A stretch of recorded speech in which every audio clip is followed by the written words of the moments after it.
Salut la team Culture Box, j'espère que vous portez bien. Aujourd'hui, on a comme d'habitude l'immense honneur, le privilège d'avoir un homme de la culture. Il n'aime pas se faire appeler ici, mais bon, c'est un homme qui, certainement, vous entendez sa voix dans les spots, au niveau de la radio, et aussi, oui, il est aussi professeur aussi de voix off. Vous l'avez peut-être pas encore deviné, mais on a le privilège, le wow, le pep d'avoir sur Culture Box 7. Bonjour, Bonjour. j'espère que vous portez bien. Oui. Ah ouais, attention, hein, on va pas se vous voyez. Tutoyons-nous, ça va faire plus simple. D'accord. Déjà, tu es un homme que tu refuses, dis que tu es un homme de la culture et tout. Cependant, nous, on a estimé qu'avec tout ce que tu fais, tu es forcément un peu impliqué dans le monde de la culture. Oui. Donc, forcément, un homme de la culture. Ouais. Tu veux me forcer à dire ça? Ok, disons ça comme ça. D'accord. Il faut noter que tu es dans la radio depuis plus de 10 ans maintenant. Ouais. Et aussi, tu es poseur de voix off. Oui, dans le métier, on dit plutôt comédien voix off. Comédien voix off. Ouais. C'est plus... Parce qu'on joue de la comédie à chaque fois qu'on nous commande une voix, que ce soit pour une publicité, ça dépend c'est quel genre de publicité, que ce soit pour des publi-reportages, que ce soit pour des micro-programmes, enfin bref, ça dépend. D'accord. Bon, je vais me permettre d'abord de dire bonjour ou bonsoir, tu vois, à tous ceux qui nous suivront. Oui. Je vais dire également bonjour à toute l'équipe de Fadima Web TV. Je suis honoré de vous recevoir ici pour parler de ma modeste personne et puis peut-être du parcours que j'ai pu avoir. Sinon, officiellement, en tant qu'homme de médias, on me connaît sous le pseudo Seven, comme 7. Avant d'être Seven, j'ai été Superman. Je l'assume pas trop. Parce que là, je suis à Radio Légende. Avant Radio Légende, j'étais à Radio Pulsar. Radio Pulsar, c'était Superman. Et j'ai toujours eu des pseudos dès le départ. Jamais mon nom à l'état civil, même si certains le connaissent. C'est pas un secret. Wandago, Zaka, Ibrahim.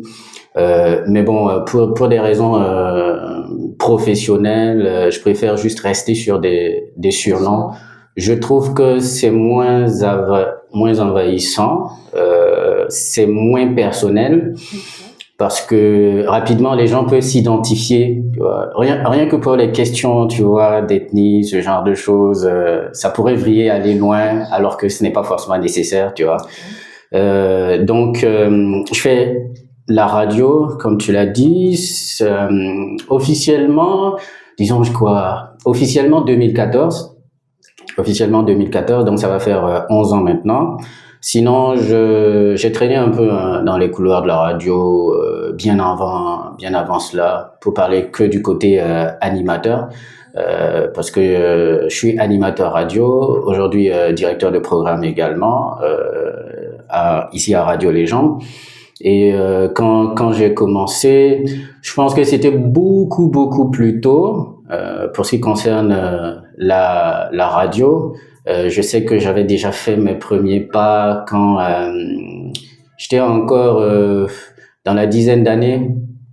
Voilà, parce que la première personne avec qui j'ai traîné un côté animation radio, il s'appelait Prince des Ondes, c'était à Radio Évangile Développement. Ensuite, j'ai eu l'occasion de rencontrer d'autres personnes. Je vais me permettre de citer quelques noms et je m'excuse si j'en oublie. J'ai eu l'occasion de rencontrer entre-temps Brissano aussi. J'ai beaucoup traîné avec Brissano à l'époque quand il était à Waga FM, enfin quand il résidait toujours au Burkina Faso. À l'époque, je croisais également de temps en autre Alphao. Il y avait Mohamed Touré qui n'est plus. Daouda Sané, c'est arrivé après. J'ai traîné quand même avec quelques personnes, sans savoir à l'époque d'ailleurs que j'allais faire de la radio.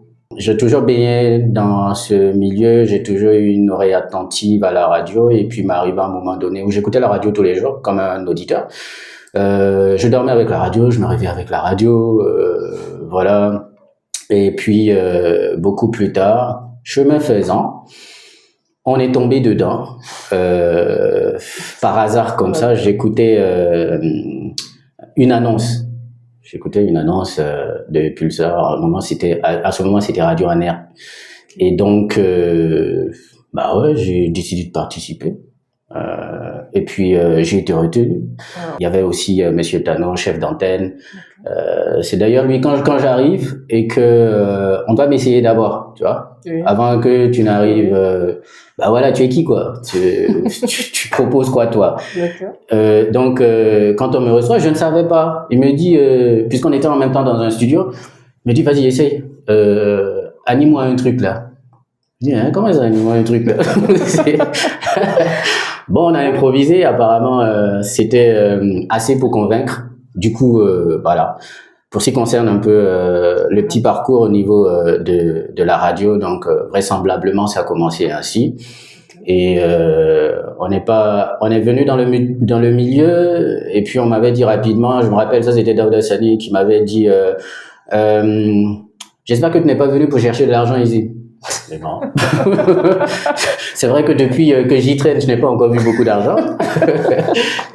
C'est une réalité, mais après, bon, je veux dire, on en parle, c'est vrai, c'est pour dire que le milieu, on n'y vient pas forcément parce qu'on cherche de l'argent, mais c'est d'abord pour la passion. Par contre, quand tu es passionné par quelque chose, tu finis par avoir des opportunités. Parce que la radio m'a permis de rencontrer plusieurs personnes, notamment Alif Naba, avec qui j'ai bossé un moment.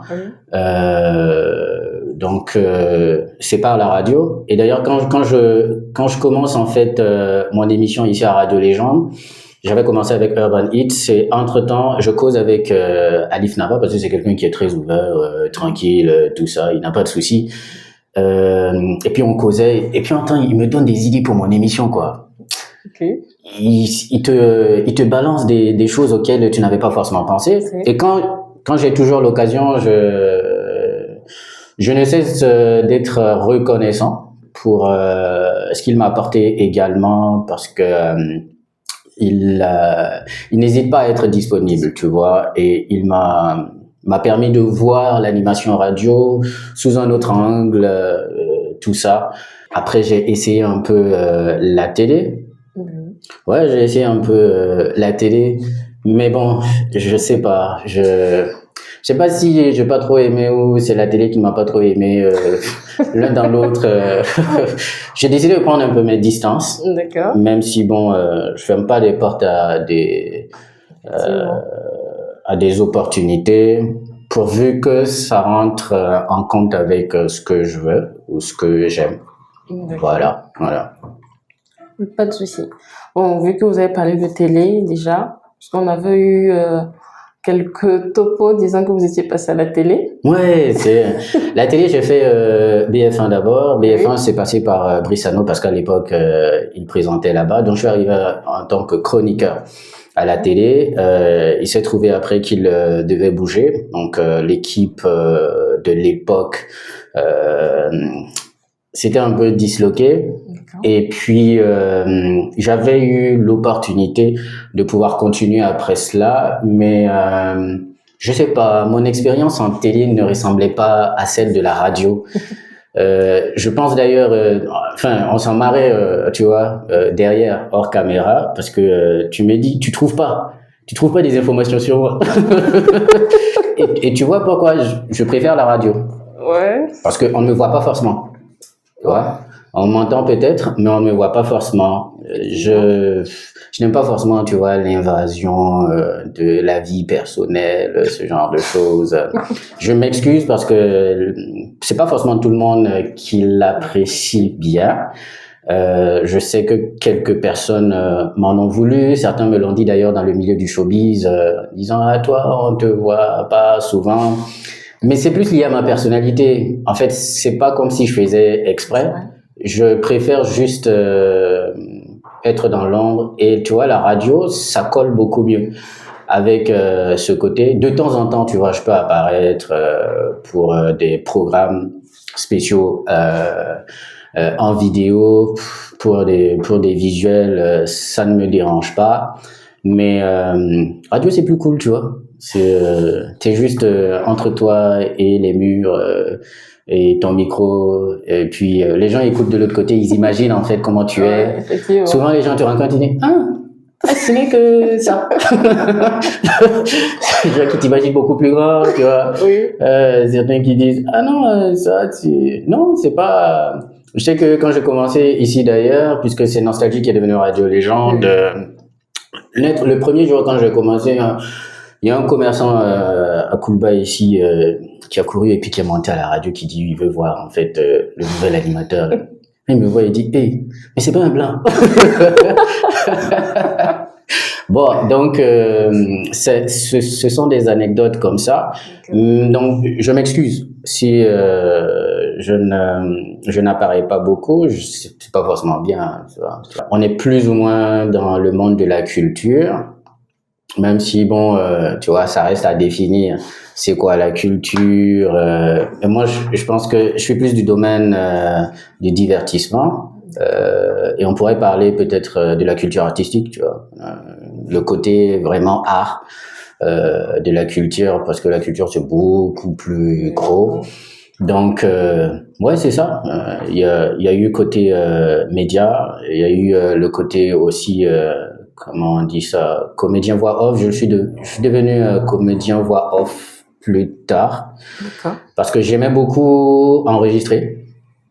J'ai enregistré ma voix, je faisais des montages tout seul chez moi. Moi, je proposais, tu vois, des jingles avant d'être animateur radio à des radios. Okay. À plusieurs animateurs. Donc, j'ai souvent des jingles qui passent dans certains médias et qui remontent encore de l'époque où je n'étais pas, tu vois, animateur. Donc, je m'aime bien déjà faire ça. Et donc, j'avais appris à plus ou moins m'écouter. Parce que c'est pas toujours évident, tu vois, de s'entendre parler.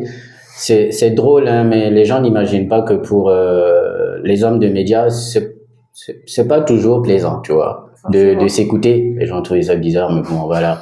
Donc, j'ai appris à faire ça, à m'écouter et apprendre à me corriger dans la diction, dans l'articulation, dans l'émotion que tu as envie de donner, sans connaître, tu vois, le métier de comédien voix off. Et plus tard, justement, comme j'étais très curieux et puis je traînais beaucoup dans les endroits, dans ce milieu-là, donc par moment, voilà. Et puis les opportunités sont arrivées. Bon, voilà. Puis on a commencé comme ça. D'accord. Maintenant, le métier bon, pas le métier. Vous êtes batteur parce que c'est par passion ou c'est parce que... exclusivement. C'est rien que la passion. Ça va faire quoi, une vingtaine d'années, tu vois, que je fais de la musique, mais je le dis rarement, tu vois.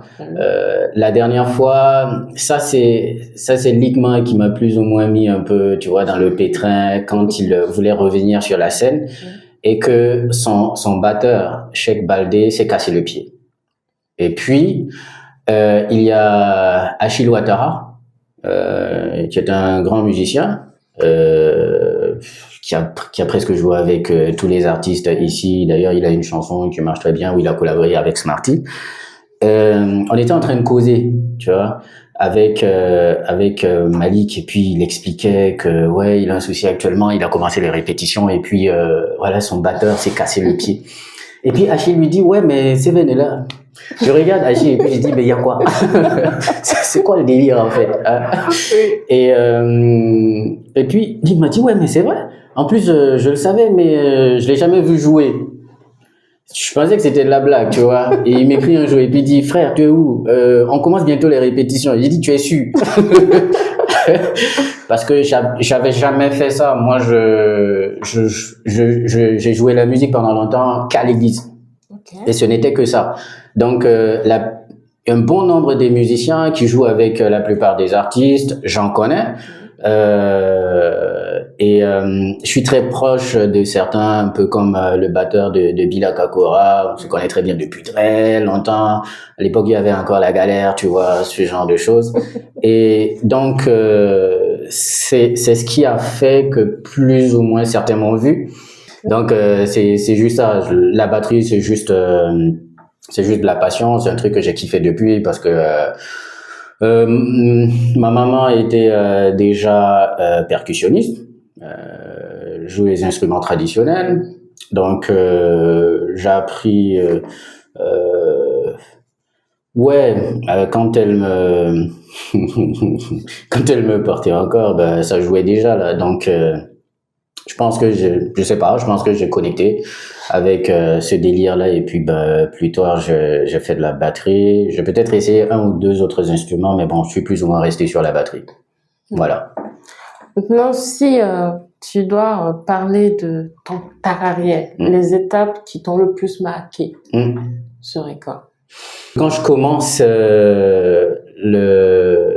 métier d'animateur, en fait, j'avais pas imaginé en arriver là. Vraiment, ça ne faisait pas partie de mes objectifs. Le plus important pour moi, c'était de pouvoir parler, quoi. Parce que de base, ceux qui me connaissent se disent que je suis quelqu'un qui parle pas. Ça veut dire ma vie hors de cet environnement, au point où j'ai souvent par moment, tu vois, des parents qui m'écrivent et puis qui disent c'est toi qui es en train de parler à la radio. Soit on dirait que tu fais la bagarre avec tout le monde, tu parles à personne, tu vois. Donc ça déjà, la radio, ça a été une grande étape pour moi parce que je suis arrivé dans un truc inconnu. Parce que je n'étais pas forcément le genre de mec qui parle à des gens qu'il ne connaît pas. Alors que quand tu arrives dans ce métier, tu ne sais pas forcément qui se trouve de l'autre côté. Donc, tu parles et tu ne sais pas forcément si tu vas intéresser les gens. Donc, ça, c'était déjà un gros défi, une grosse étape pour moi à franchir parce que fallait s'assumer, tu vois, sur ce truc. Les gens n'imaginent pas ce que c'est, mais te retrouver dans la pratique, je pense que toi-même tu le sais, tu vois, te retrouver maintenant devant la caméra comme ça, ils on se connaît, tu vois. Ah ouais. Donc pour moi c'est très drôle, mais ça a été une grande étape. La première grande étape vraiment, hein, c'était faire animation radio. Je n'imaginais pas que j'allais intéresser des gens, tu vois, que j'allais commencer et que des gens allaient m'écouter. Et puis ça m'a aidé à parler. Ça, c'était une grande étape pour moi. Parce que j'avais vraiment un souci de communication et un souci pour parler des gens que je connais pas de base, tu vois. Alors que quand tu fais de la radio, tu vas finir par rencontrer des gens, des artistes, tu dois causer avec eux, que tu les aimes ou pas, que tu les apprécies ou pas, que tu aies des choses à dire sur eux ou pas. Tu dois faire l'effort déjà de tout ça. Donc, c'est de la communication. Apprendre donc maintenant à comprendre les gens quand ils te parlent. Parce que quand on te parle, il faut que tu écoutes. Et ça a été un exercice. Ça n'a pas souvent été facile. Parce que tu fais de l'animation, hein, mais souvent, ton invité, il te parle, mais tu n'écoutes pas. Tu attends qu'il finisse de parler et puis tu passes à la prochaine question. Donc, une autre grande étape, c'est quand j'ai dû, à un moment donné, parce que je devais arrêter dans la radio où j'étais avant pour une autre radio, parce qu'on m'avait demandé de rejoindre cette radio, bah, j'y suis, toujours ici. Donc, il fallait que j'arrête. Déjà, de l'autre côté, c'était chaud, tu vois. Parce que j'avais tissé des liens sociaux avec des gens et puis c'était arrivé à un niveau où d'ailleurs on voulait un peu me faire de la promotion, tu vois. Et puis je devais choisir, tu vois, je pars ou pas. Ça c'était chaud parce que je pars et je fais un mois sans rien. Ok. Ouais. Là la question c'est tu sais, si tu restes ici, là, ils vont se barrer de toi. Hein. Parce que tu fais un mois et puis tu sais pas, en fait, les gars, j'ai quitté un endroit, je suis censé vous rejoindre, mais qu'est-ce qui se passe, quoi, tu vois? Oui, je vois. Donc, ça a été une grande étape, mais finalement, bon, voilà, il fallait la franchir. On en est là. Sinon, je pense qu'il y a eu plusieurs grandes étapes, mais je pense que l'autre grande étape que je pourrais retenir, je pense que c'est au quotidien, c'est les gens que j'ai fini par rencontrer, avec qui tu as pu tisser des liens sociaux et puis parfois au-delà de la radio, tu vois, ce ne sont même plus des auditeurs peut-être aujourd'hui, ou ce ne sont plus tes auditeurs aujourd'hui. Donc vous êtes restés en contact et puis bah ouais, ça devient souvent des potes et tout. Mais bon, je pense que peut-être une prochaine fois. D'accord. Je vais te lancer un défi. Il y a le défi de l'artiste précédent et il y a le défi, vu que la voix off n'a plus de secret pour toi. Oui. Oh là. Si. Ton défi pour l'émission, c'est d'inciter, de faire une publicité de l'émission Culture Box.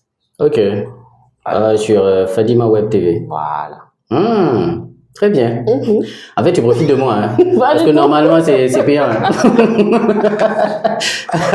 Non, c'est les défis de l'émission. Ok, super, il n'y a pas de souci. Salut tout le monde et merci de me suivre en ce moment. Je vous invite tous à suivre Culture Box, animé, présenté par la ravissante, la pimpante, la talentueuse Francine Sou Ouattara. Je ne me trompe pas du tout, c'est tous les jeudis. Et bien entendu, c'est sur Fadima Web TV. Allez, la Web TV à suivre absolument en ce moment. Ah, voilà. Merci beaucoup. C'est un peu nul, mais bon, ça va. Maintenant, il y a le défi de l'artiste précédent qui était dans Charles. C'est vrai que j'ai pas suivi jusqu'à la fin. Ah. Oh purée, j'aurais dû suivre jusqu'à la fin. Oui. J'allais me préparer. Alors, à l'invité qui arrive, je souhaiterais qu'il chante le Ditanien avec la main comme ça. C'est le défi que je lui lance. Le Ditanien. Oui. Yes. C'est chaud, hein.